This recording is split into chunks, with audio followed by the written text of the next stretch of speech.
উঠে রাখছে রাসূল সাল্লাল্লাহু আলাইহি ওয়াসাল্লাম। বাম পাশে দাঁড়া রয়েছে লোকজনগুলো পার করে এটার উপরে একটা ছোট বাহিনী রাখছিল, তীরন্দাজ বাহিনী।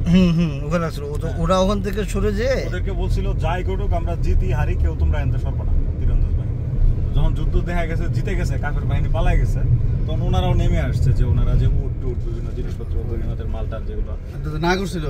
রাসূল বলছিল যা ঘটুক কোনো কিছু ঘটুক আমি না বলা পর্যন্ত এখান থেকে সরব না।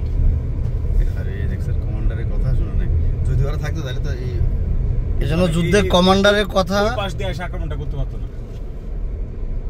খুঁজে গেছে কোন মতন মালের লোক চলে আসছে সব। এই জন্য যুদ্ধে কমান্ডারের ইয়েটা হচ্ছে এতটা কঠোরভাবে মানার নির্দেশনা দেওয়া হয়েছে, কোরআনেও এটি দেওয়া আছে যে যুদ্ধে কমান্ডারের কথা না মানলে সে সরাসরি জাহান্নামী।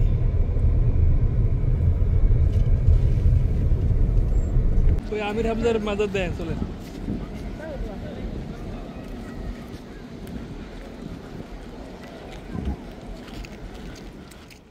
লক্ষাধিক টাকা বেতনে কর্মী নিচ্ছে জাপান।